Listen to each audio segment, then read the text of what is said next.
경기도 노후주택 아파트들이 있으니까 네네네. 이제 리모델링 얘기하시는 분들도 네네. 종종 있는데요. 네네. 리모델링 아파트는 투자의 관점에서 좀 어떻게 저는 이제 리모델링보다는 이제 재건축으로 가야 되는 게 맞는데, 이제 네. 리모델링으로 해서, 물론 나쁘지는 않은데, 그게 이제 또 완전히 또 탈바꿈하는 건 아니잖아요. 그냥 살짝 이제 바뀌는 거기 때문에, 그럴 바에는 이제 재건축을 하는 게 맞다. 예, 그래서 리모델링 하는 단지들보다는 재건축 단지가 좀 더 효율적이지 않을까. 오히려 그 자산가치 형성에 있어서는 좀 그렇게 보는 생각이고요. 그래서 리모델링도 뭐 본인이 이제 입주할 계획이고 한다고 하면 뭐 나쁘진 않겠지만, 그러니까 저는 리모델링보다는 재건축 쪽으로 간다. 근데 이제 그때 분당이나 이런 데는 조금 좀 아쉬운 게, 분당 재건축 같은 경우에도 물론 제가 나쁘지 않다고 말씀드렸지만, 또 이제 또 한편으로는 그 분당 재건축이나 이제 일산 그 아직 그런 인프라나 이런 게 이미 그때 다 충족이 된 건데, 여기서 만약에 고층으로 더 높게 짓는다고 하면은 그런 인프라나 이런 게 굉장히 많이 없어지고, 그런 교통체증이라든가 이런 게 또 만만치 않기 때문에 재건축이 되면 좋겠지만, 그게 또 쉽지는 않을 수도 있다. 그래서 되게 장기간 표류할 수도 있을 수도 있다는 생각이 들거든요. 그래서 오히려 좀 재건축 단지로 보면은, 지금 그러니까 제가 재건축 단지라고 하면은 아예 좀 어느 정도 확정이 된 단지도 있지 않습니까?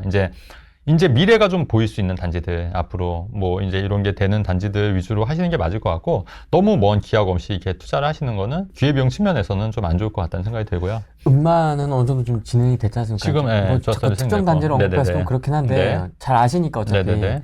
음마는 그러면 네. 그 어떤 세대수가 늘어났을 때라든지 네. 어떤 그런 교통 혼잡이나 네네네. 뭐 그 사람들이 많이 모이는 거에 대한 네네네. 계획? 네네네. 이건 어떤 식으로 좀 해결을 풀어내셨어요? 그게 근데 세대수가 그렇게 많이 막 증가하는 건 아니니까, 중층 재건축 단지이긴 한데, 거기서 한 1000세대 정도가 이제 더 이제 늘어나는 거거든요. 네. 그렇기 근데 때문에. 그 핵심지 1000세대면 그렇죠. 예. 더 늘어나게 하겠죠. 이제 그럼에도 불구하고 강남 재건축 같은 경우에는 또 그만큼 또 이미 이제 이게 수요층들도 있고, 또 이제 지하철이라든가 이런 것도 더 있기 때문에, 근데 차는 좀 많이 막힐 것 같아요. 차는. 예전에 뭐 잠실 같은 경우에도 차도 많이 막히고 했지 않습니까? 근데 이제 그렇긴 한데, 이제 그렇게 지하철 바로 단지 앞에 있거나 이런 단지들, 그 다음에 아무래도 좀 그렇긴 한데, 근데 분당이랑은 또 얘기가 다른데, 이제 강남 재건축은 좀 한정적이에요. 그래도 그나마 한정적이고, 근데 이제 강남 재건축과 분당 같은 경우에는 아예 도시 자체를 통로로 해야 되잖아요. 통으로. 그러니까 강남 재건축은 음마랑 있고, 이미 이제 재건축 아닌 데도 있으니까, 그러니까 이렇게 이제 되는 거고, 최근에 또 개포 1단지도 이제 재건축 단지가 또 굉장히 세대수 많이 들어오지 않습니까? 근데 그런 데도 있긴 하지만, 분당이나 이런 데는 아예 그걸 통으로 다 엎어버려야 되기 때문에, 신도시 자체를. 그렇게 되면, 그러니까 신도시 자체가 이미 딱 그때 그 시점에 그 수요에 그거에 의해서 이제 맞춰서 이제 한 건데, 그거를 다 통으로 다 엎어버리려고 해서 올리려다 보니까 굉장히 많이 좀 여러 가지 그런 기반 시설들이 열악해질 수 있다는 얘기예요. 근데 이제 강남 같은 경우에는 그나마 그 정도는 아니니까. 그러니까 분당처럼 이렇게 도시 전체를 엎어버려야 되는 건 아니잖아요. 그렇기 때문에 그나마 그거랑 좀 비교 대상은 좀 아닌 것 같다는 얘기인 거죠. 음마는 이렇게 한 숟가락만 뚝 거기만 조금 더 이렇게 뜩등대고, 네네. 분당은 밥주걱으로 이렇게 다 뒤집어요. 그렇죠. 약간 좀 그렇기 때문에 그런 부분도 좀 같이 좀 생각을 해보셔야 될 것 같아요. 평택 고덕 아파트 매수 어떨까요? 평택 고덕이요? 네. 평택 고덕 괜찮을 것 같아요. 제가 볼 때는. 왜냐면 지금 뭐 용인 반도체도 있고, 네. 그 다음에 지금 뭐 어쨌든 SRT로 차로 뭐 한 20분 거리기도 하고 가깝고 해서, 그래서 지금 안 그래도 요거 제가 좀 갖고 왔는데. 네, 이거 켤까요? 네네. 네. 그 고덕 얘기해서 말씀드리는 건데, 요번에 그 지적 반도체 밸리가 이제 분양권 전매 제한이 이제 12월에 풀리는 단지잖아요. 네. 근데 이제 보니까 그런 와중에도 이렇게 피가 조금씩 붙었더라고요. 귀엽네요, 피가. 네, 피가 뭐 그래도. 그런데 이제 경기가 안 좋은 거 와중에도 이제 프리미엄이 좀 붙은 단지들이니까, 물론 이제 이게 실제로 거래가 되거나 이런 건 아니고, 지금 전매 제한이 아직 안 됐기 때문에 지금 이제 그 매매 예약만 하고, 이제 실제적인 이제 전매는 이제 12월 달에 이제 하는 겁니다. 그래서 네, 그런 단지들이기 때문에. 근데 어쨌든 지금 이 와중에도 좀 피가 좀 붙는다는 거는 좀 그래도 고무적인 것 같고, 물론 이게 뭐 계속 유지가 될 건지 아니면 금리가 좀 오르면 또 떨어질 수도 있는 거예요. 근데 다만 제가 말씀드리고 싶은 건 뭐냐면, 34평에 어쨌든 지제역에 그 고덕 신도시가 8억 정도 하거든요. 34평에. 근데 아직 이게 분양가 자체가 4억 5천 정도지 않습니까? 이게 4억 5천에서 5억 정도, 4억 5천 정도인데, 그 정도 가격이면은 저는 좀 많이 저평가됐다고 판단을 하는 거예요. 왜냐면은 우리가 아까 말씀드렸듯이 6억 이하인 것도 있고, 사실 아까 뭐 뭐 10억대, 20억대 아파트가 아닌 한 5억대 아파트, 4억대에서 5억대 아파트는 사실 경기 좀 위기가 와도 그렇게 떨어질 가능성, 그러니까 떨어진다 하더라도 그게 뭐 몇천에서 뭐 심지어 뭐 마이너스 P 정도, 마이너스 몇천 혹은 계약금 포기 물건이지 사실 그 이하로 떨어진 경우는 사실 별로 없거든요. 그러니까 뭐 대구 같은 특수한 상황이 아니면 네네. 예. 그래서 근데 이게 그 공급 물량이 정말 엄청나게 많거나 이런 지역도 아니잖아요. 그래서 그렇기 때문에 그런 거 감안했을 때 이게 뭐 내가 어느 정도 그 떨어지는 거를 하락을 어느 정도 감수하겠다 하면, 그러니까 하방은 정해져 있는데 상방은 사실 모르는 거잖아요, 이게. 네. 예. 그러니까 이게 뭐 한 7억이 될지 8억이 될지 뭐 그건 모르는 거기 때문에 그런 거 봤을 때 솔직히 그 저평가된 부동산을 투자하는 관점에서 보면은 오히려 이런 단지들도 뭐 나쁘지 않겠다는 얘기인 거고, 실제로 그 후레이님도 여기 또 광고도 하셨잖아요. 그죠? 보니까 좋더만. 나 나중에 알았어요. 나중에 광고하셨더만. 저는 찍고도 모르겠던데요. 나쁘지 않더만. 그래서 그렇게 해줬고, 그 다음에 여기가 또 보니까 뭐 스크린 야구장도 생기고. 아, 그래요? 그죠? 저는 몰라요. 그래요? 네. 스크린 야구장하고 스크린 뭐 있던데? 테니스장인가? 아니, 뭐, 모르겠어요. 그건 확실치 않는데, 스크린 야구장은 있었던 것 같고, 그러니까 요즘 새 아파트가 이제 그런 이제 시설들이 있는 거예요. 사실, 제가 사는 아파트도 이제 당구장이 있거든요, 당구장. 네. 그래서 요번에 이제 추석 때 가족들 와가지고 당구를 다 친 거예요, 애들까지 포함해서. 근데 사실 당구장 있는 아파트가 몇이나 있어요, 사실, 단지 내에. 그래서 당구장 있고, 또 농구장 있어서 농구도 같이 하고, 농구 코트가 있으니까. 근데 예전에, 여기 말고 예전에 살던 데도 농구장이 있었거든요, 농구 코트가. 그래서 거기도 그런 데도 굉장히 좋았는데, 그러니까 이렇게 체육시설이나 기반시설이, 이런 커뮤니티가 갖춰져 있는 아파트들은, 요즘 더 이렇게 좀 곽강을 받고 있는 거거든요. 그래서 여러분들 좀 생각하실 게 뭐냐면, 요즘 최근에 나온 신축하고 또 4, 5년 전에 나온 신축, 혹은 10년 전에 나온 신축은 또 차원이 또 달라요. 계속 업그레이드가 되거든요. 그래서 그런 거 봤을 때, 좀 신축 위주로 아무래도 전세 수요나 월세 수요나 또 매매 수요도 늘어나기 때문에 오히려 그런 단지들은 경기 불황에도 좀 가격이 좀 하락하지 않고 오히려 좀 상승할 여력도 있고, 그 다음에 이게 만약에 경기가 좋아지고 같이 올라갈 때는 또 갑자기 팍 오르거든요. 그런 거 보고, 예전에 우리가 또 생각해 뭐냐면 고덕신도시도에 처음에 되게 미분양 많았었어요. 네. 하고 분양가가 굉장히 낮았고, 근데 어쨌든 그때 미분양을 잡거나 했던 분들은 지금 한 2배 정도 수익을 올리신 거거든요, 사실은. 그렇군요. 그렇죠.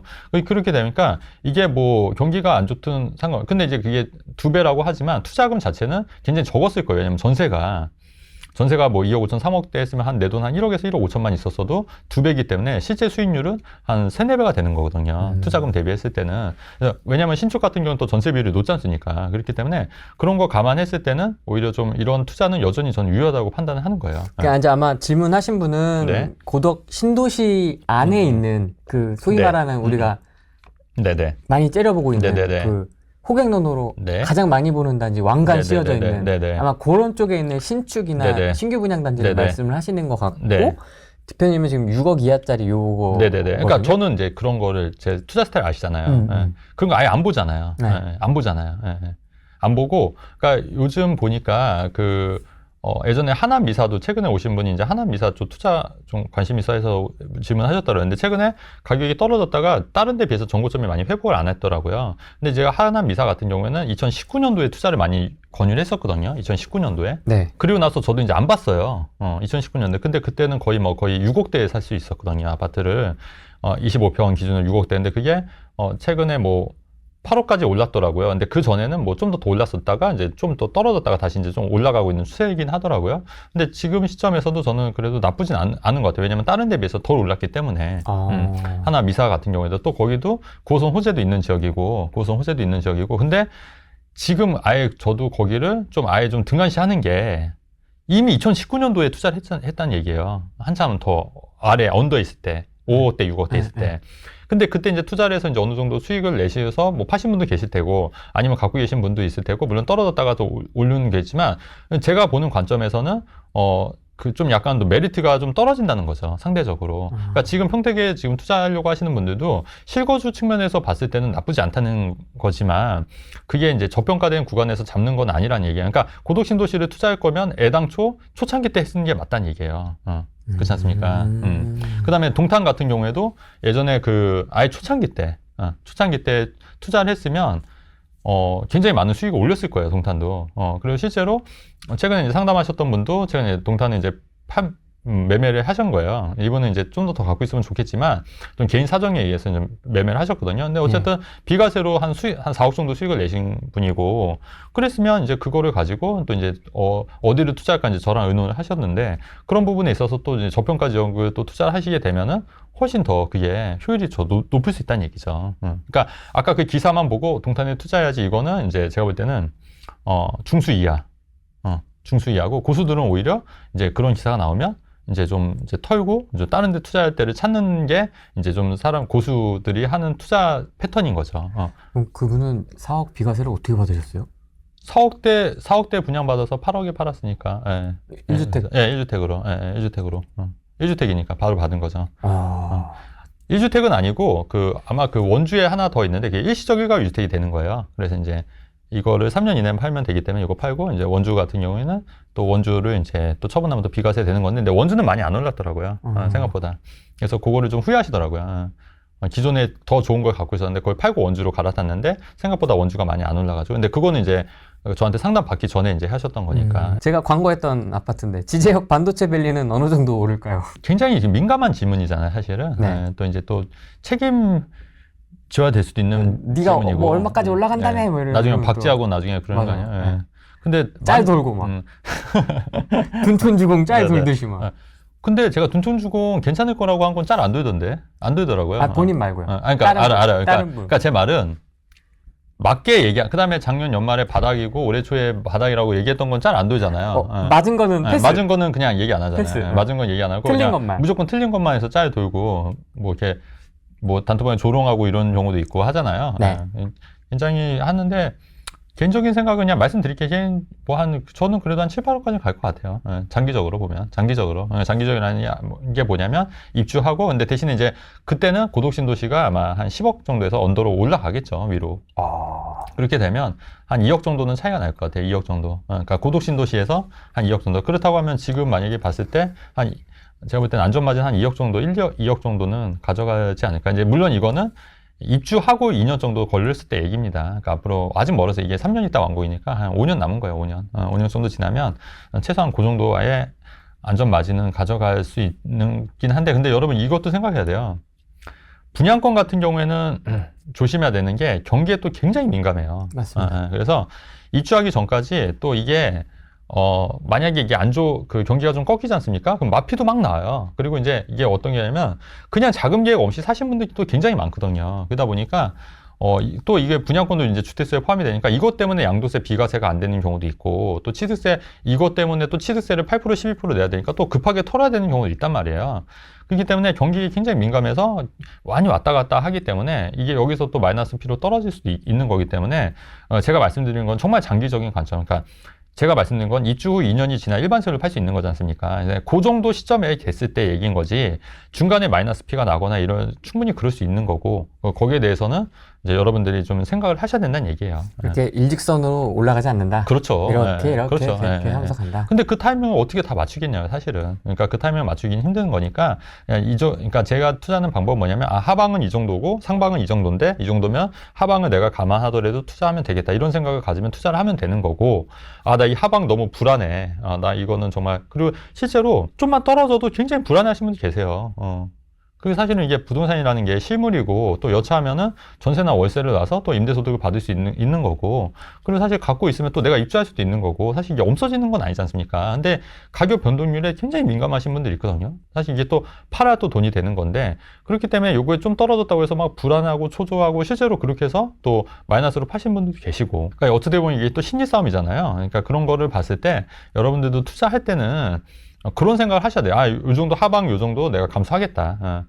감수하고 내가 할 수 있겠다. 이런 마음으로 하셔야 되는 거지. 이거 떨어졌네?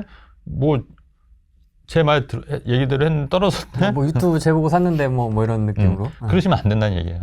어쨌든 투자는 본인이 하시는 거니까, 그렇게 그런 관점에서 말씀드리면 좋을 것 같습니다.